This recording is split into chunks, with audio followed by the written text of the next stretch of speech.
안녕하세요 여러분, 또 다른 시간입니다. 이렇게 제 채널을 방문해 주셔서 감사드립니다. 지난 시간에는 그리스 신화 타로 카드 중 동전 카드라고 하는 펜타클 카드의 숫자 카드를 살펴보았어요. 오늘은 각 수트별로 코트 카드라고 하는 인물 카드를 살펴보겠습니다. 코트 카드는 궁전 카드라고 하는 계급에 따른 인물 카드를 말합니다. 코트 카드는 각 수트별로 왕, 여왕, 기사, 시종 이렇게 4계급으로 나뉘며 각 수트별로 4장씩 총 16장으로 이루어져 있어요. 이번 시간은 마이너 아르카나의 수트별 코트 카드 중 컵 카드와 지팡이 카드에 대해 살펴보겠습니다. 그러면 컵 카드의 코트 카드부터 살펴보겠습니다. 컵의 시종 카드입니다. 카드를 보면 보라색 튜닉을 입은 어린 소년이 연못가에서 황금컵에 비친 자신의 모습을 홀린 듯 들여다보고 있어요. 이 소년은 나르키소스입니다. 나르키소스는 강의 신 케피소스와 요정 사이에서 태어났다고 하는데 너무나 아름다워서 그를 한 번 본 사람은 그의 미모에 빠져버리고 말았습니다. 어느 날 나르키소스가 숲속을 산책하다가 맑고 투명한 연못을 발견하고는 목을 축이러 연못으로 몸을 굽히는 순간 깨끗한 수면 위에 비친 자신의 모습을 발견하게 되었어요. 물에 비친 자신의 모습이 너무나 아름다워서 입을 맞추려 했지만 수면은 이내 일렁거리면서 자신의 모습이 사라져 버렸어요. 나르키소스는 그렇게 소유할 수도 없는 자신과의 사랑에 빠져서 결국은 죽어버렸다고 해요. 그가 죽은 자리에서 피어난 꽃이 바로 수선화 꽃이라고 합니다. 이 이야기에서 나르시시즘이라는 용어가 만들어졌는데요. 나르시시즘은 자신을 사랑하여 자신의 육체를 이성의 육체를 보듯 사랑에 빠지는 것을 빗대어서 독일의 정신과 의사 네케에 의해 만들어졌으며 프로이트에 의해 널리 알려졌습니다. 나르키소스는 단순히 헛된 자기의 상징으로 보일 수도 있지만 자신의 가치를 발견하게 된 출발점으로 자기를 사랑하는 것은 자신에 대한 치유의 시작으로도 볼 수 있습니다. 나를 사랑해야 타인도 사랑할 수 있게 되는 것이니까요. 이 카드는 누군가와의 감정과 교감이 시작되는 시기에 만나게 되는 카드입니다. 하지만 그 감정은 아직 연약하고 섬세하기 때문에 쉽게 상처받고 깨어질 수 있음에 유의해야 하겠습니다. 컵의 기사 카드입니다. 컵 기사 카드에는 아름답고 수려한 외모를 가진 젊은이가 백마를 타고 오른손에는 황금컵을 쥐고 물고기가 튀어오르는 시냇물을 건너고 있어요. 그야말로 백마 탄 왕자님의 모습이에요. 이 젊은 청년은 페르세우스로 인간 다나에와 제우스 사이에서 태어났으며 아르고스의 왕인 아크리시오스의 손자입니다. 메두사의 목을 벤 영웅으로 바다 괴물의 먹이가 될 위기에 처해 있던 안드로메다를 구해냈으며 그녀와 결혼하게 되죠. 다나에의 아버지 아크리시오스는 딸이 낳은 아들에 의해 죽게 될 것이라는 신탁을 받았습니다. 그래서 딸과 아기를 상자에 넣어서 바다에 버렸어요. 상자는 떠내려가다가 세리포스 해안에 닿게 되고 폴리덱테스 왕에게 발견되었는데 왕은 다나에에게 첫눈에 반해서 다나에와 페르세우스를 보호해 주었어요. 하지만 끈질기게 다나에에게 구애를 했다고 합니다. 다나에가 자신의 구애를 받아들이지 않자 왕은 그 이유가 페르세우스 때문이라고 생각하고 그를 없애려고 메두사의 목을 가져오라고 시켰습니다. 페르세우스는 신들의 도움을 받아서 메두사를 처치하게 되고 돌아오는 길에 에티오피아를 통과하게 되었어요. 그곳에서 바다 괴물에게 안드로메다를 구하게 되고 그녀와 결혼을 하게 됩니다. 그리고는 돌아가서 어머니를 겁탈하려고 하는 폴리덱테스 왕을 죽인 뒤 고향으로 돌아가게 됩니다. 고향으로 돌아간 페르세우스는 자신의 할아버지를 죽일 생각은 없었지만 공교롭게도 할아버지를 죽이게 되었고 아르고스의 왕이 되었어요. 신탁이 이루어진 것이죠. 이 카드는 괴물에게서 안드로메다를 구한 것처럼 진정한 기사도 정신을 나타내주고 있습니다. 이 카드는 낭만적이고 아름다운 사랑에 빠지게 된다거나 우리 자신이 지니고 있었던 낭만성이 밖으로 표출될 때 만나게 되곤 합니다. 다음은 컵의 여왕 카드입니다.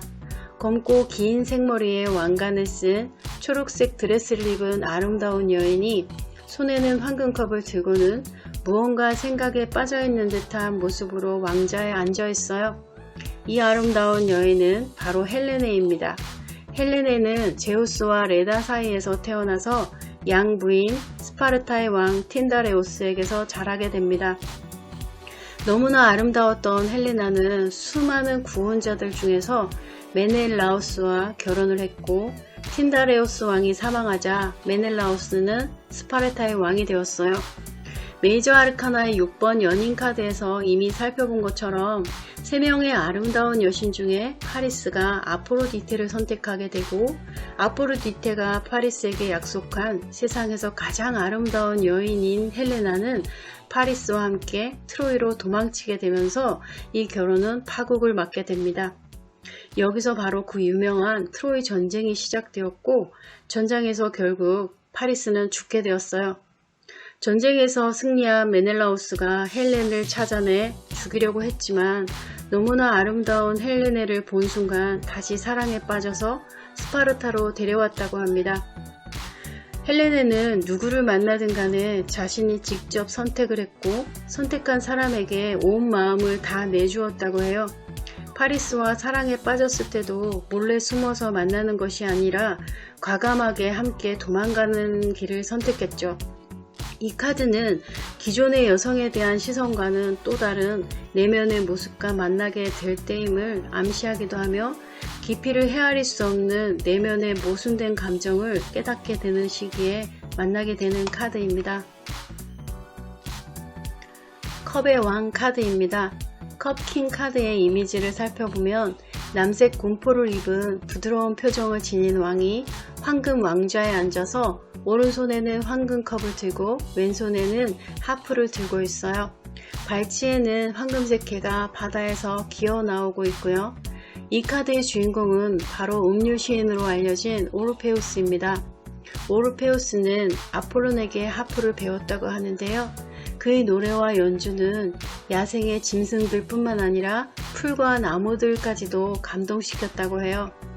하지만 자신의 사랑하는 아내 에우리디케가 뱀에 물려 죽자 아내를 되찾으러 저승까지 내려왔다고 해요.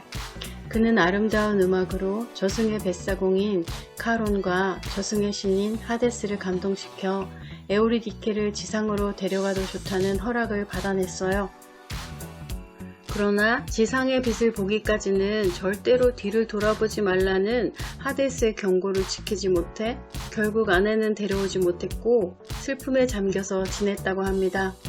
그의 명성이 널리 알려져서 마치 신처럼 추앙받게 되었는데 질투를 느낀 디오니소스 신이 보낸 광적인 여사제들에게 갈갈이 찢겨 죽음을 당했다고 해요. 컵 왕 카드는 아름다운 음악으로 다른 사람의 마음은 치유하지만 정작 자신의 마음은 치유받지 못합니다. 사람들과 관계를 맺고 그것에 대해 끊임없이 말하지만 정작 하데스의 말을 믿지 못하고 뒤를 돌아본 것처럼 다른 사람의 말은 신뢰하지 않음으로 해서 소중한 것을 잃어버렸습니다. 이 카드는 자신의 마음은 굳게 걸어둔 채로 타인의 아픔을 치유해야만 하는 양면적인 시기에 만나게 되는 카드입니다. 다음은 지팡이 카드의 코트 카드입니다. 지팡이 카드는 완드 카드라고 하는데요. 완드 카드 이야기인 이아손과 아르고 원정대의 이야기에 단초를 제공했던 프릭수스가 지팡이 시종 카드의 주인공입니다. 카드에는 오른손엔 화염 지팡이를 높이 쳐들고 황금양을 타고 들판 위를 쏜살같이 날아가고 있는 프릭수스가 그려져 있어요. 멀리 지평선 위로 태양이 떠오르고 있습니다. 지팡이 카드의 이야기에서 이미 언급했던 것처럼 황금양을 타고 가던 도중에 누이 헬레가 바다에 떨어져서 사망하게 됩니다.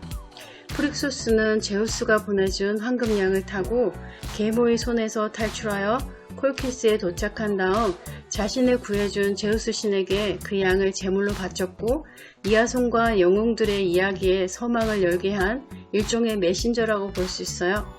이 카드는 아직 미숙하고 어려서 성공에 대한 확신은 없지만 새로운 아이디어가 떠오르거나 새로운 프로젝트에 착수하게 될 때 그 계획은 충분한 잠재성이 있다는 것을 알려줍니다. 지팡이 기사 카드입니다. 황금 갑옷과 투구를 쓴 청년이 왼손에는 화염 지팡이를 들고 어깨에는 화살통을 메고 있어요. 땅에는 괴물이 화살에 맞아 죽어 있고 눈부시게 하얀 날개 달린 말 페가수스는 하늘을 향해 막 날아오르려 하고 있습니다. 이 카드의 주인공은 벨레로폰이라고 합니다. 벨레로폰은 헤라클레스 이전에 가장 위대한 용사로 불린다고 해요.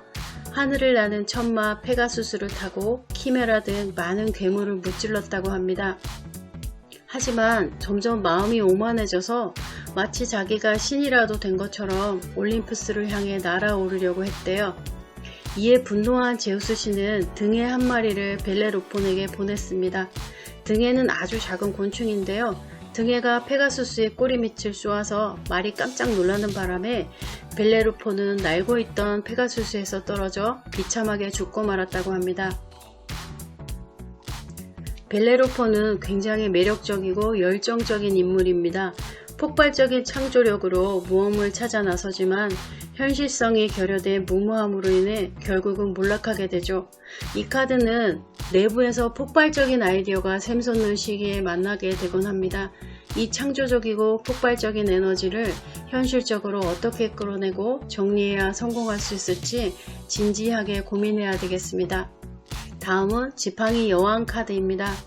풍성한 갈색 웨이브 머리의 아름다운 여성이 오른손에는 화염 지팡이를 들고 황금색에 가까운 주황색 드레스를 입고는 사자가 조각된 황금 왕자에 앉아 있어요. 발 아래는 암사자가 비스듬히 기대어 누워 있으며 그녀는 사자의 목줄을 잡고 있어요. 이 당차 보이는 여성은 바로 페넬로페입니다. 페넬로페는 유명한 방랑 영웅 오디세우스의 아내입니다.